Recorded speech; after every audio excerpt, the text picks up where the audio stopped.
The following is a Comfortably Zoned Radio Network production.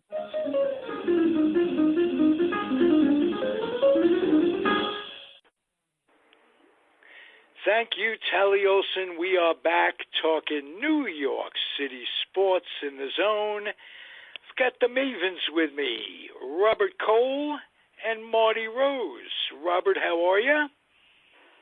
All right, I think. Right now I'm very confused, but very good. Okay, what's confusing you, sir? Getting the show started tonight, Ralph. Oh, okay. You think you're confused.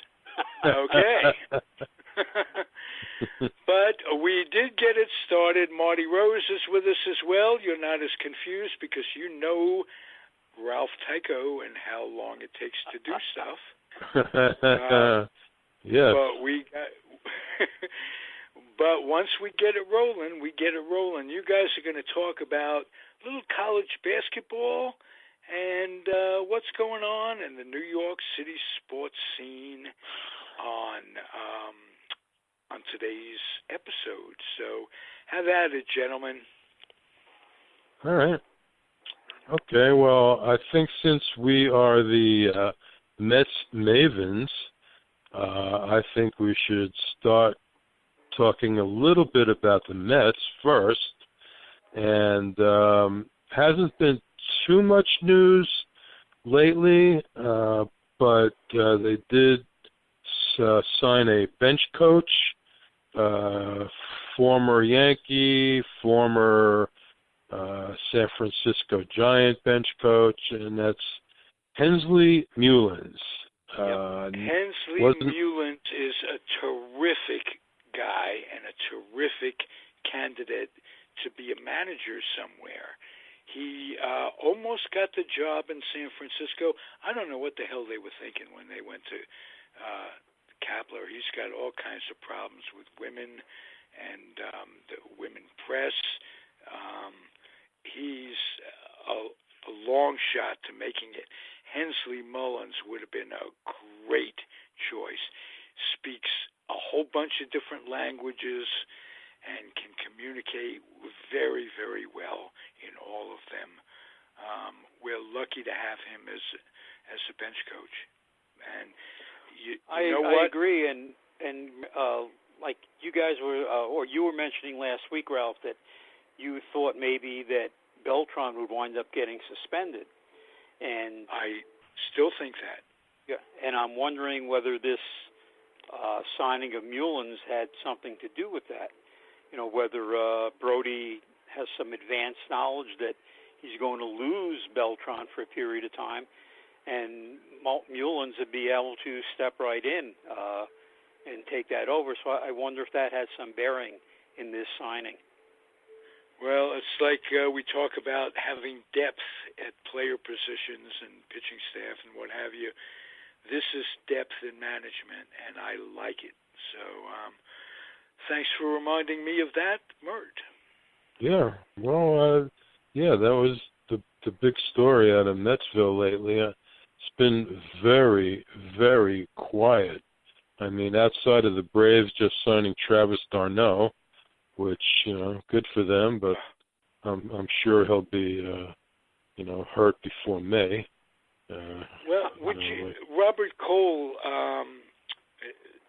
they extended the contract on their backup catcher, did the Rays. Yeah, Mike Zunino today. Are they hoping he takes over full time, or are they looking for someone on the market?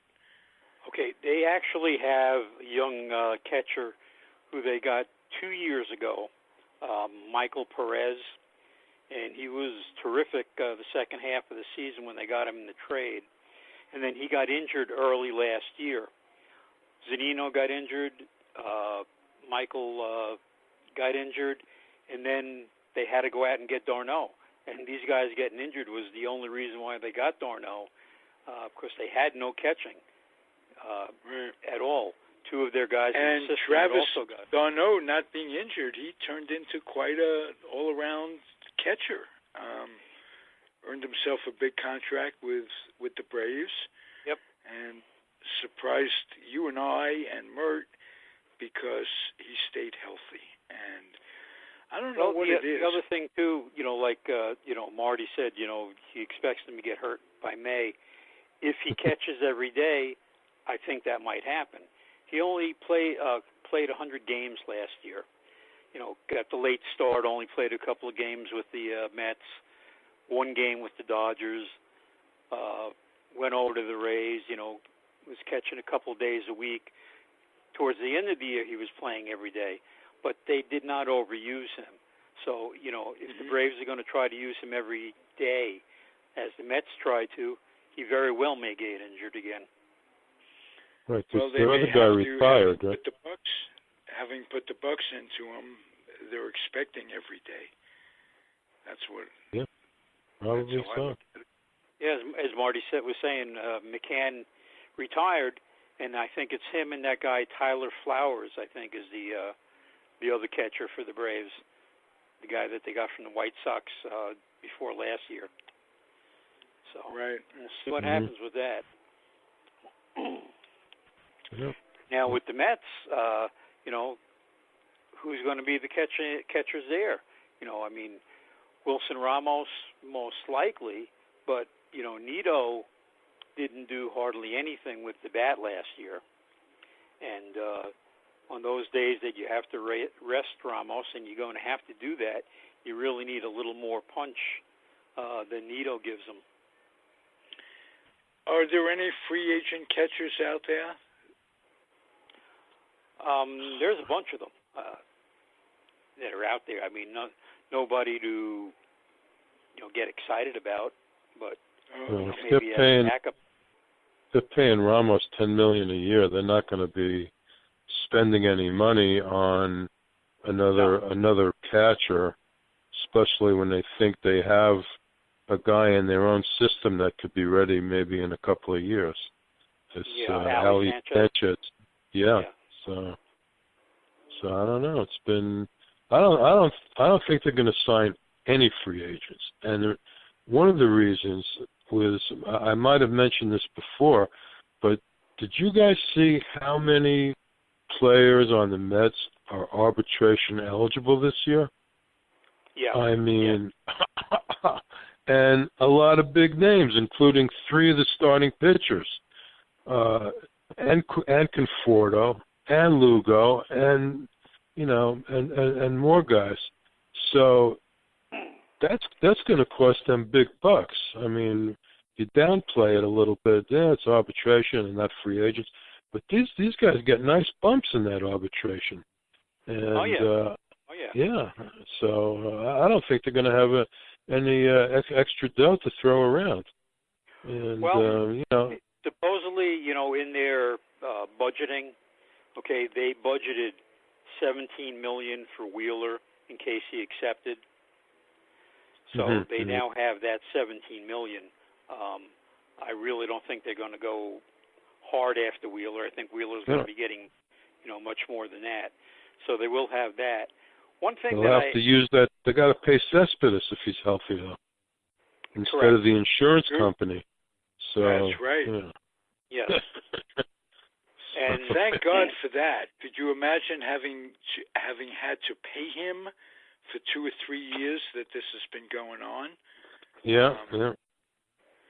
And with that said, if he does come back, and he does come back strong, we could reevaluate how he's going to go down in history with the Mets, because he already led them to, if not led them, he was instrumental in the 2015 season. They were in the World Series. Oh, he made a difference that year, Ralph, by no doubt about it. He did. And he will make a difference this year. Imagine the depth of having J.D. on the bench. Yeah. Unless they trade him. Right. Aren't they looking at this guy on the Pirates? Yeah, Marte. Yeah. If they make a deal with the Pirates, then they may have to let a guy like Davis go. You know. Yeah. Marte's a center fielder. Am I correct? Yes. Yeah, and which is what they need, Wow. and that's been mentioned. You know. Right. But what scares me about making a trade for Marte is what they're going to have to give up. The Pirates aren't looking so much for major league players as they are younger players, and I would hate to see the Mets giving up on guys like Mauricio and Beatty and guys like that. True, that's true. Well, give to get, and if you're in a position of having Cespedes back, and the envelope, as we all talk about, very small. How long Marte, Conforto, and Cespedes, what an outfield. Oh, yeah. I mean, I would trade Davis. I would trade, Dominic Smith. I'd have no trouble giving those guys. But I'm thinking that the Pirates are going to ask for more than, those guys. And I really, they don't have that much in the minor leagues to begin with. They have like three, top guys, Gimenez, Ronnie Mauricio, and who else did I just mention? Sanchez, and guys like that, or Beatty, the third baseman. And you sure don't want to give up on those guys. I mean, I know there's a small margin, but you don't want to forfeit the future for today, and maybe you're not going to make it today. Okay. Sure. Good, very good point. But again, small envelope, and if you just say giving up one prospect with two middle-of-the-line veterans, JD, he came a long way, but he's no superstar. You give, if you have to give up a prospect to get a guy like Marty to play center field, I think you do it with a team that's ready to gel. You could give Nimmo as part of a package too. Yeah. Oh yeah. I mean, I could even see them giving Conforto, if that would be the deal maker. If you don't have to give up the young guys. I would definitely prefer Marty to Conforto, and then you can make it easier to find a corner outfielder than a center fielder. That's my point. Yeah, and they have the corner outfielders. They have guys that can move out there if necessary too. So, yes. I wouldn't have a problem trading Conforto. I don't think Marty would either.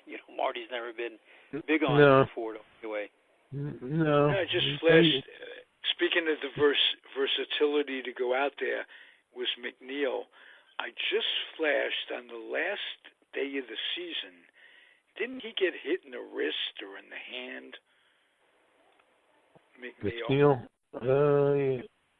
He may have. I don't think it was anything serious, though. No. Okay. All right. I know.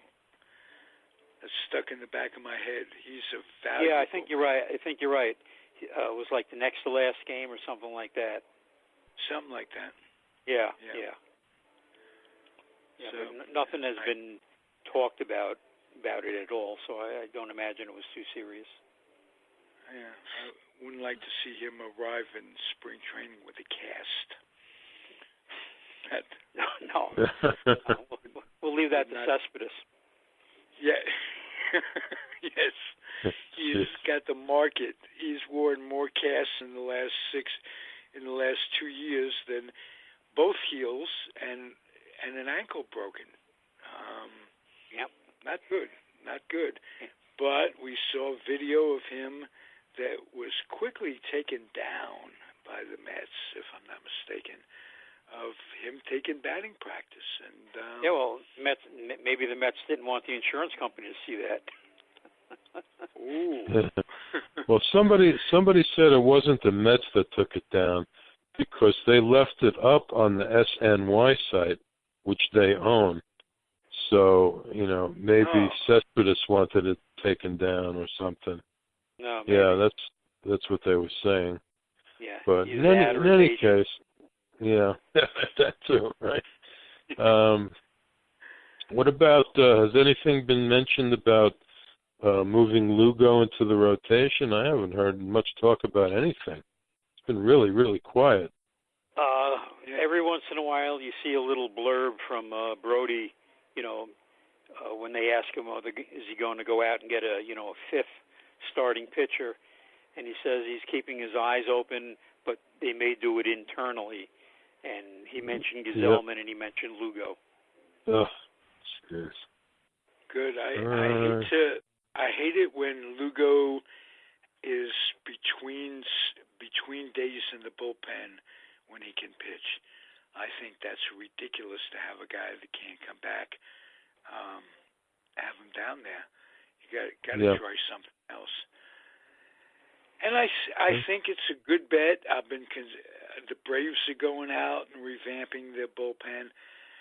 I think it would be a good bet if you're going to bet on guys coming back to bet on Diaz and Familia. Diaz, yes, okay, because he had some bone chip problems last year and stuff like that. I'm not so sure about Familia. For some reason, he's just lost the feel for a sinker ball, and that's him. I mean, if he can't get the ball to sink, they just light him up. So, we'll have to see. What do you guys think about possibly getting Dylan Betances? Well, he's healthy. He's really good. Yes, he is. And, he's coming off arm issues, so I wouldn't think, that he'd be getting top dollar. You might be able to get him a little bit on the cheap, with, acceleration clauses if he is healthy. But that would certainly make that bullpen, much, much stronger if they got somebody like that. Oh, definitely. Yes. Oh, yeah. For sure. Then you almost have a situation like the Yankees have had. Oh, yeah, where they can mark down every inning has a guy. Right. 7th inning, 8th inning, 9th inning, 6th inning sometimes. Yeah. They had it going that way. Right. And you'd almost have it interchangeable, too, because Betances is closed, Diaz is closed, Familia's closed, even Wilson has been a closer. So, you'd have 4 guys right there that you could almost interchange depending on the situation. That's right. Yeah. What about Ellsbury as signing him to a minor league contract and just taking a look? Well, Betances? No, he's not going to sign. No, Ellsbury. Oh, Ellsbury. Free agent now. The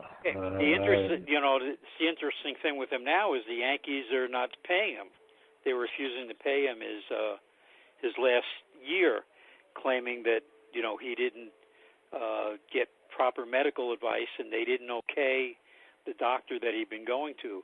So that's going to be a big thing going forward. That's going to wind up going to court probably. Yeah, right. Well, he hasn't played in 2 years. I mean, I wouldn't waste my time with him at all. Well, I would, Marty. Just if he was willing to sign a minor league contract, and judging that he's going to get his salary from the Yankees, you'd only have to pay him minimum. I would certainly give it a flyer. I mean, look at the guys they did that with last year. I mean, none of them worked out, but you didn't really pay a whole lot either. Gomez and all those guys that they had, down in the minors. Right. So. Yeah, he's up there in age now, isn't he? Jeez, must be 36, 37 by now. And he never could throw to begin with. Yeah. So, yeah. True. So, I don't know. I wouldn't. But like you said, if he's willing to sign a minor league deal, fine. Yeah. Put him in some exhibition games and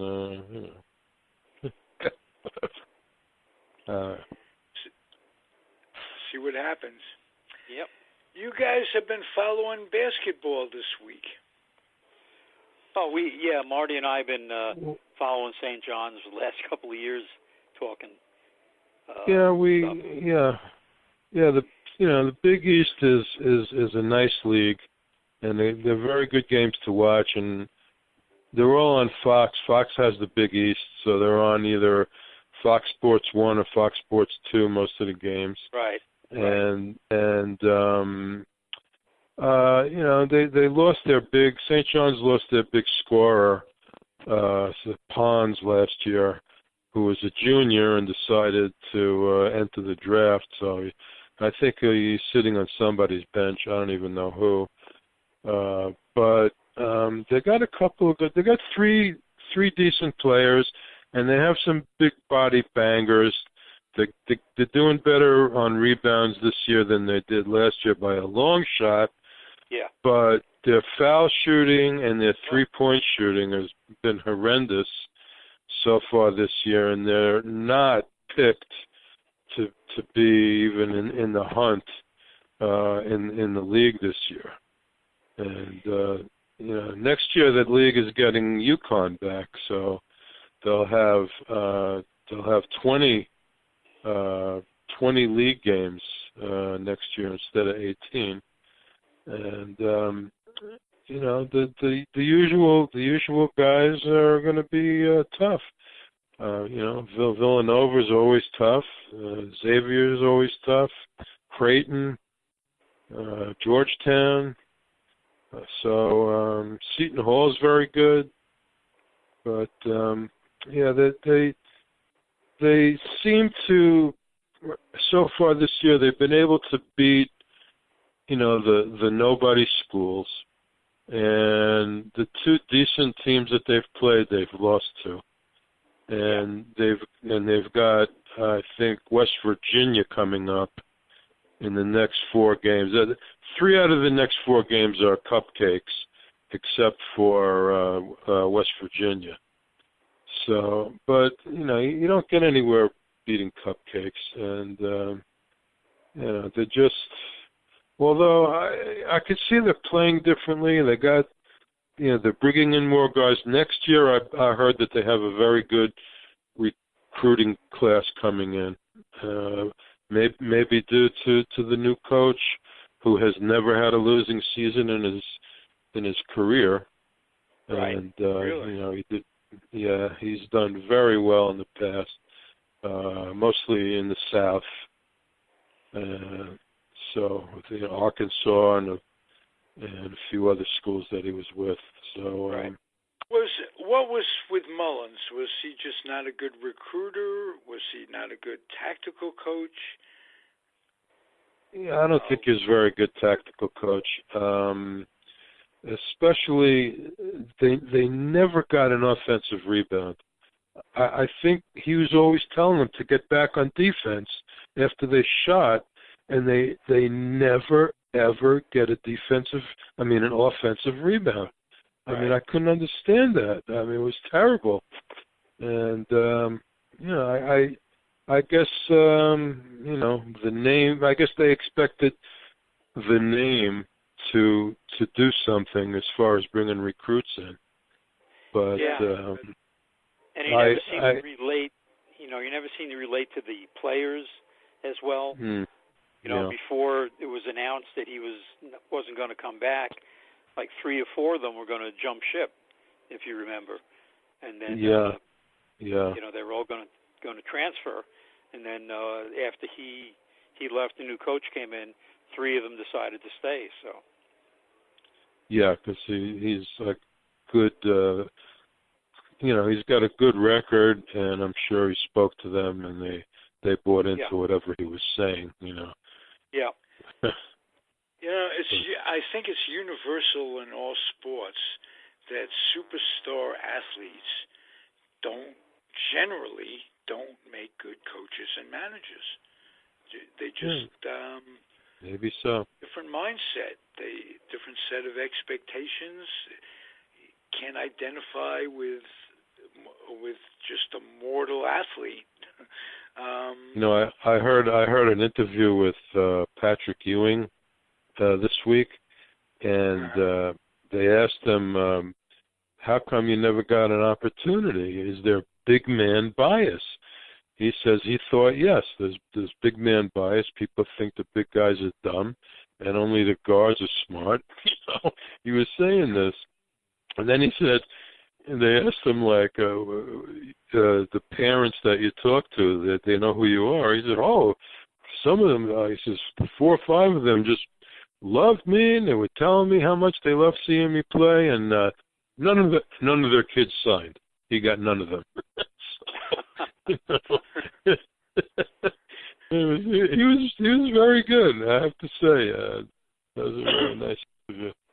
And Georgetown's doing pretty well. Yeah, and if anybody thinks centers are intrinsically dumb, meet Dave Newmark. He's my Facebook friend, and he was my old camp buddy at Camp Mayapack, 55, 60 years ago when I was a kid. And he went to Columbia on a you know what it takes to get into Columbia. Yeah. And is extremely bright. So befriend him on Facebook, and all the that crap about big guys not being able to think. Think about Bill Russell. He wrote some of the most wonderful books in his time. I read them all, yet I can't think of the title of one of them, but he really captured what it was like to be a player, what it was like to be a coach. You're not stupid because you're big. No, not at all. Not at all. Anyway, want to cover? We could cover one more New York team before we split. JETS. Oh yes. 34-3 over Oakland. Are you kidding me? Whoa. I know. And Oakland was putting themselves in a position where they were thinking, "Ooh, good things.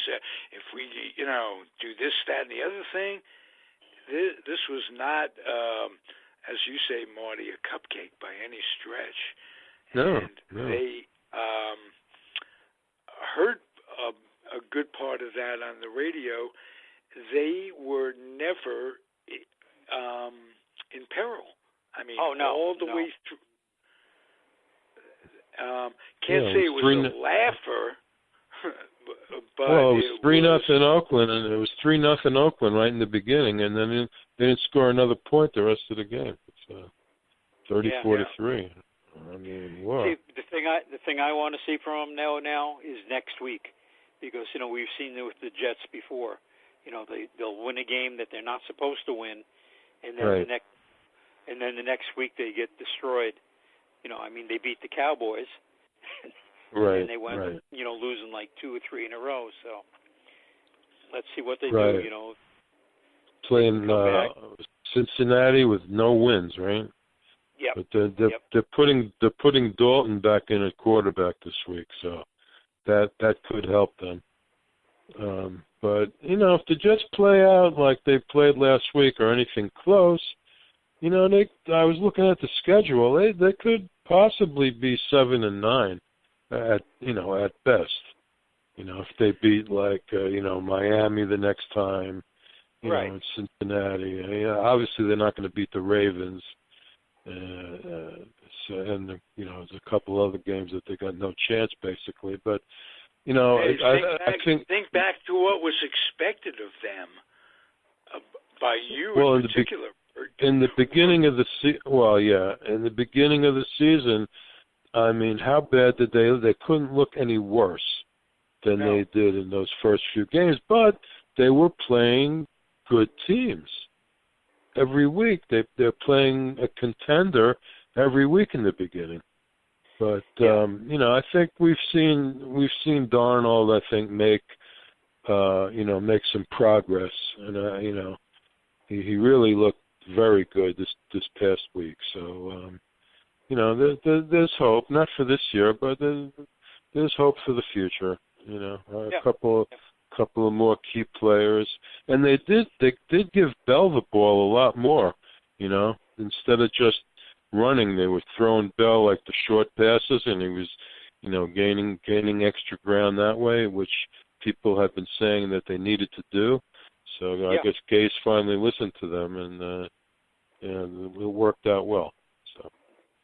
Yeah, well, they'll give Gase another few more games anyway. Everybody was yelling for his scalp a couple of weeks ago. The owner already said he's coming back next year. So he already said that. So, good or bad, he's going to be here. Yeah. So. Hey, this is a monumentous podcast talking positive stuff about the Jets on the Comfortably Zoned Radio Network. Elizabeth, this is the big one. All right, guys, always a pleasure, and thank you out there for listening. I'm going to put this in. I haven't talked about this on this particular podcast for a while, but you could do us all a big solid if you're listening out there by boxing up some new or lightly used children's books and taking them down to the Head Start program in whatever community you live in. Needless to say, kids need to become school ready. They need to get their noses out of the computers and the devices, and they need to develop a passion. Reading, I'm sure Mert will agree, I'm sure Robert will agree, that reading was a big part of why we became sports fanatics.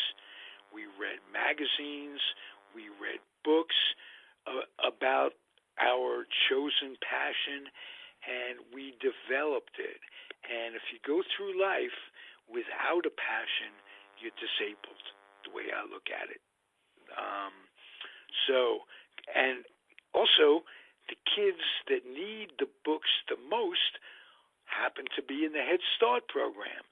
And the Head Start program needs the books the most. So it's a good combination everywhere along the line.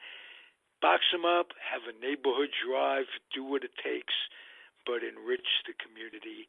And that'll make me happy, and I know it will Mert and Robert. Am I correct? Yes, sir. Absolutely, for sure. All right. Thank you for listening, everybody. Do that for us, and we'll be back at you before you know it. Adios. And everybody have a good Thanksgiving. Good night. You too. Happy Thanksgiving to you guys, your families, and everybody listening. Enjoy. Adios. Good night. Okay. Good night.